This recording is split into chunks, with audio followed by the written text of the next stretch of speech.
अस्सलाम वालेकुम। आप देख रहे हैं BTK न्यूज़ टीवी और मैं हूं राना उमर।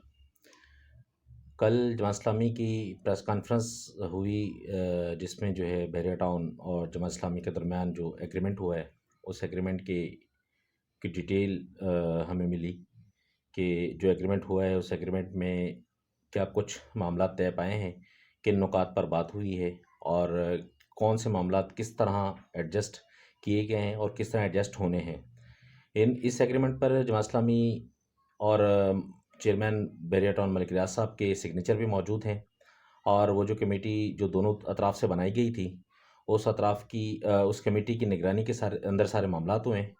इस पूरे एग्रीमेंट में अलॉटीज़ ने क्या पाया और क्या खोया, इसके बारे में तफसील देखते हैं। सबसे पहले तो काबिल तारीफ़ हैं वो मेरे दोस्त के जिन लोगों ने सोशल मीडिया पर इस मामले को उठाया और एक अच्छी तरीके से कैंपेन चलाई। कैंपेन चलाने के बाद फिर मुख्तलिफ़ ग्रुप्स इसके अंदर शामिल होना शुरू हो गए, जिस तरह डिफ़िकल एरिया है, जमात इस्लामी है और मुख्तलिफ़ पैनल्स और भी आए इसके अलावा। बात यह है कि इस सारे सिनेरियो के अंदर जो मामलात उठाए गए ये सब बहरिया के अलॉटीज़ के लिए था, इसमें कोई सियासत तो थी नहीं किसी भी टाइप की। और बहरिया ने जो ये कदम उठाया था एक इंतहाई गलत कदम था जिसका जो है वो सदबाब होना चाहिए था। लेकिन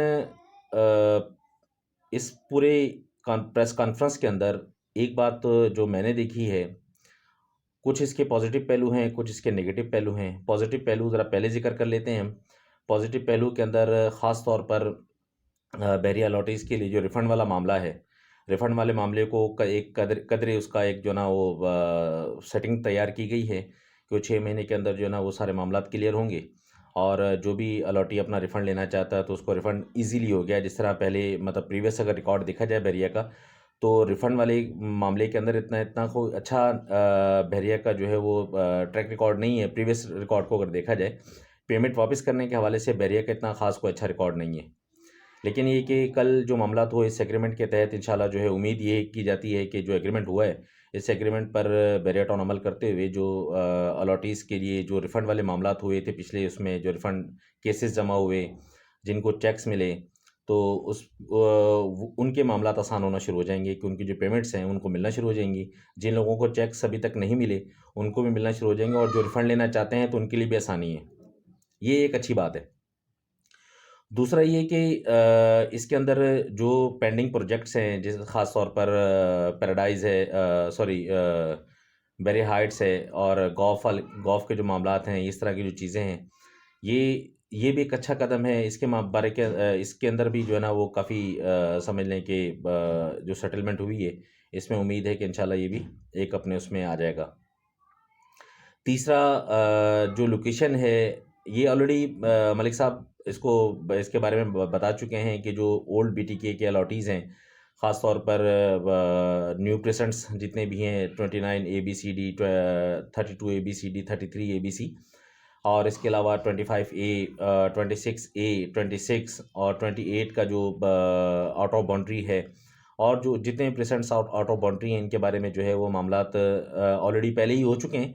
लेकिन इस माहदे के अंदर भी इसका ज़िक्र हुआ है तो अच्छी बात है। इसमें जो है वो रिलोकेट बहरिया कर रहा है आस्ता-आस्ता, क्योंकि 14,500 से ज़ायद अलॉटीज़ हैं कि जिनको इसमें शिफ्ट किया जाना है। एक बात और मैं आपको बताता चलूँ कि ये जो सारे जो इफ़ेक्टिव्स हैं, ये ख़ास तौर पे ओल्ड BTK के इफ़ेक्टिव्स हैं, वो बहुत ज़्यादा हैं। लेकिन इसमें 35 से 40% लोग एग्ज़िट हो चुके हैं। वो रिफ़ंड की सूरत में एग्ज़िट हुए, जो है वो मर्जिंग की सूरत में एग्ज़िट हुए और प्राइवेट प्रॉपर्टीज़ में शिफ्ट हुए। काफ़ी मतलब काफ़ी तरीक़ों से ये सारे मामलात हुए। बाकी ये जो अच्छी चीज़ें थी इसकी। अच्छा, इस सारे मामले के अंदर जिस प्रॉब्लम के लिए केस उठाया गया था, वो प्रॉब्लम तो अपनी जगह मौजूद है। वो कैसे कि जो ADC एडिशनल डेवलपमेंट चार्जेस 35% जो लागू किया गया था बहरिया की तरफ से, उसके बाद ये कि फिर मलिक साहब ने उसको सस्पेंड कर दिया। वो अभी तक स्टिल सस्पेंड है, ख़त्म नहीं हुआ वो। मतलब ऐसा नहीं है कि वो जो एडिशनल डेवलपमेंट चार्जेस है उसको ख़त्म कर दिया गया है, वो अपनी जगह मौजूद है।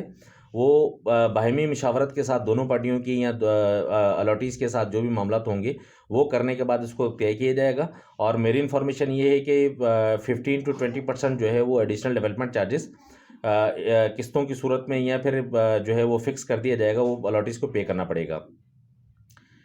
ये जो सारा सिनेरियो क्रिएट हुआ था पिछले उसके अंदर, जो मार्केट क्रैश हुई, सारे मामलात हुए, ये एडीसी की वजह से हुआ था। एडीसी अपनी जगह मौजूद है, इसका कोई हल नहीं निकला। सस्पेंडेड का मायना जो मैं समझता हूँ, सस्पेंडेड का मायना वो ये है कि हैंग है, मामला कभी भी दोबारा से उठ सकता है। ये तलवार आपके सर पर मौजूद है, कभी भी उठ सकती है। अच्छा, दूसरा आप आ जाएँ स्पोर्ट्स और पैराडाइज़। ये भी एक अहम इशू था जिसके बारे में जो है वो मतलब शदोमत से बात की जा रही थी, मुख्तलिफ पैनल की तरफ से और मुख्तलिफ मामलात की तरफ से। तो इस सिनेरियो में पूरे में मैं देखता हूँ, जो कल जो कॉन्फ्रेंस हुई और जो मैं समझा हूँ इसको, उसमें ना तो पैराडाइज़ का कोई ज़िक्र है, ना स्पोर्ट्स का ज़िक्र है। देखें, स्पोर्ट्स और पैराडाइज़ का जो ज़िक्र किया गया वो सिर्फ़ ये किया गया कि जनाब जो है वो जिन अलॉटीज़ की ऑन ग्राउंड प्लॉट्स हैं, उनको जो है वो बैरिया जल्द से जल्द देगा, और जिनके आउट ऑफ बाउंड्री हैं उनको बैरिया अगर यहाँ को ज़मीन मुयस्सर हुई तो देगा, नहीं तो आपको रिफ़ंड मिलेगा। देखें, ये तो कोई बात ना हुई ना कि मतलब आप एक अलॉटी ने जो प्लॉट ख़रीदा, उस प्लॉट को जो है वो आप 6 महीने 1 साल 2 साल 3 साल को, उसके बाद आप अलॉटी को कहें जी आपकी पेमेंट पड़ी हुई, आप ये पेमेंट अपनी आके ले जाए और 6-8 महीने के बाद आपका चेक क्लियर हो जाएगा। तो ये हल नहीं है। जो हल निकलना चाहिए था पैराडाइज़ का, स्पोर्ट्स का, वो नहीं निकला। अब जो इनका जो फ्यूचर मैं समझ रहा हूँ स्पोर्ट्स का और पैराडाइज़ का, उस फ्यूचर के हिसाब से ये इनका जो रिमेनिंग है आउट ऑफ बाउंड्री जो लोग हैं, इनके लिए समझ लें कि एक डरावना ख्वाब शुरू होने वाला है। और ये पूरा मामला जो है वो, जिसका ज़िक्र मलिक साहब ने जनवरी के अंदर किया था कि हम जो है वो बैलेटिंग करेंगे, उस बैलेटिंग के हवाले से जो बात चली थी, तो अब वो मार्च भी आ गया। जो ओल्ड बीटीके की तो हो चुकी थी और स्पोर्ट्स और पैराडाइज़ की होने वाली है। तो अब ये जो अलॉटीज़ को नंबर अलॉट होने हैं, और उसके बाद जिस तरह हमने देखा कि ओल्ड बीटीके के अंदर जो है ना वो आपका लोगों को रिलोकेट कर दिया गया, जो आउट ऑफ बाउंड्री थे, मुख्तलिफ प्रेसिडेंट्स के अंदर आउट ऑफ बाउंड्री जो प्लॉट थे वो रिलोकेट हुए। इसी तरह पैराडाइज़ के अंदर भी होना है, इसी तरह स्पोर्ट्स के अंदर भी होना है। और जब ये रिलोकेट होंगे पैराडाइज़ वाले और स्पोर्ट्स वाले, तो अभी तो फिर भी कम से कम इनकी कोई सूरत-हाल नज़र आ रही है, इनकी फ़ाइलें बिकना ज़रा आसान है और इनको कुछ पैसे मिल रहे हैं। उसके बाद ही मैं समझ रहा हूँ कि अब कल की प्रेस कॉन्फ्रेंस के बाद जो नतीजा मैंने ख़ास किया है, ये समझ लें कि कंधे कुएँ के अंदर गिर गए हैं, स्पोर्ट्स वाले भी और पैराडाइज़ वाले भी। इनके पास 2 ही रास्ते हैं, या तो ये रिफ़ंड ले लें, और अगर ये रहना चाहते हैं बैरिया के अंदर ही, तो फिर जो इनके साथ होने वाला है वो मतलब बयान करना मेरे लिए आसान इस वजह से नहीं है कि एक प्लॉट 60 लाख का बेचा गया, वही प्लॉट जो है कंप्लीट होने के बाद 20 लाख का बिके मार्केट के अंदर। तो इससे बड़ी दुख की बात कोई और नहीं है, और इसके लिए इससे बड़ी जो है वो प्रॉब्लम की बात कोई और नहीं है। ये 2 ख़ास तौर पर जो पॉइंट, जो अहम पॉइंट हैं जिनके बारे में सारे मामलात हुए, जो केसेस, ये इतने इस केस को हाईलाइट किया गया और एक प्रोटेस्ट हुई, एक ये सारी चीज़ें हुई, तो वो केस जिसकी वजह से हुआ था वो तो स्टिल अपने जगह मौजूद है। बाकी जो मामलात हुए ये बहुत अच्छे हुए हैं। रिफ़ंड के हवाले से, रिफ़ंड का भी एक बहुत अहम इशू था कि रिफ़ंड में लोगों को जो मामलात हुए वो भी सॉल्यूशन की तरफ आ गए। तो मैं उम्मीद करता हूँ कि इस सारे मामले के अंदर अल्लाह ताला हम सब के लिए आसानी करे, बैरिया टाउन के लिए आसानी करे और अलॉटीज़ के लिए आसानी करे, कि जिन लोगों ने अपनी मेहनत की कमाई इसमें लगाई हुई है और उसका कोई नतीजा नहीं निकल पा रहा, और जिन लोगों ने ख्वाब देखे थे अच्छे प्लॉट की उसमें, या फिर जो है वो इन्वेस्टमेंट की सूरत के अंदर, तो अल्लाह ताला उनके सब के लिए आसानी करे। एक अच्छी बात जो और हुई वो 23 के विलास के हवाले से, कि 1.5 साल या 18 महीने के अंदर बैरिया टाउन 23 के जो विलास हैं, जो अभी तक पेंडिंग हैं, जिन लोगों ने 2014 के अंदर इसकी बुकिंग करवाई और अभी तक उनको कोई मतलब जो है ना मामला उनके क्लियर नहीं हुए थे, तो इसका भी इस पूरे इसके अंदर ज़िक्र है एग्रीमेंट के अंदर। तो ये भी मैं समझता हूँ कि एक बहुत अच्छा कदम है 23 के विलास के हवाले से भी। और 23 के विलास की के जो अलॉटीज़ हैं उनके लिए मेरा ये पैगाम ये है कि देखें, बैरिया की जो बिल्ड प्रॉपर्टी है वो हमेशा से स्ट्रॉन्ग रही है और रहनी है। तो देखें, आपने जहाँ इतना वेट किया, आप कुछ और भी वेट कर लें, तो आपके लिए इंशाल्लाह आसानी हो जाएगी।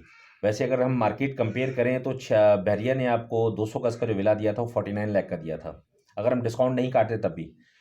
तो 49 लाख का जो विला आपको मिला था 200 गज़ का, अगर हम मौजूदा मार्केट को कंपेयर करते हैं बैरिया टाउन के अंदर रहते हुए भी, तो हम ये देखें कि 200 गज़ का जो प्लॉट है, ये 250 गज़ का जो नॉर्मली बैरिया के अंदर जो प्लॉट है वो कम से कम भी 30 लाख रुपए का है, मतलब फ्रंट वाली लोकेशन में। अब बैक में आप जाते हैं तो कम से कम वो 20 से 22 लाख रुपए का है। तो 20 से 22 लाख का अगर हम प्लॉट भी लगा लेते हैं कि 20 से 22 लाख का 250 गज का प्लॉट है, थोड़ा कम करेंगे तो ज़रा और कम में हो जाएगा। तो इस पे कंस्ट्रक्शन जो कॉस्ट है वो 125 गज का जो तैयार विला पड़ता है वो तकरीबन 50 लाख रुपए का समझ लें कि ग्राउंड प्लस वन तैयार होता है 125 गज का बैरिया टाउन के अंदर। तो 200 गज का जो विला है वो मेरे जो एक्सपीरियंस है उसके हवाले से तकरीबन को 75 से 85 लाख रुपए का तैयार होना चाहिए। तो अगर ज़मीन को भी काउंट कर लिया जाए, कंस्ट्रक्शन भी कर ली जाए, तो आप अभी भी फ़ायदे के अंदर हैं। बैरिया आपको विला तैयार करके देगा, जब इसने कमिटमेंट की है तो इंशाल्लाह ज़रूर करके आपको देगा। तो ये जो अलॉटीज़ हैं 23 से कि इनके लिए भी एक सबसे ज़्यादा खुशखबरी इनके लिए है कि इनकी जो कमिटमेंट हो गई, कम आज नहीं तो 1.5 साल के बाद तो इंशाल्लाह हो ही जाना है। जब ये तैयार हो जाएगा तो आपकी जो भी आपने सब्र किया है उस सब्र का आपको इंशाल्लाह मीठा फल मिल जाएगा। तो उसके लिए इंतज़ार कीजिएगा। और मेरी ये वीडियो अगर आपको पसंद आई है तो इसको लाइक करें, शेयर करें, कमेंट करें, मेरे चैनल को सब्सक्राइब करें और बेल का बटन दबाएं ताकि आने वाली हर वीडियो आपको टाइम पर मिल सके। मुझे अब इजाज़त दीजिएगा।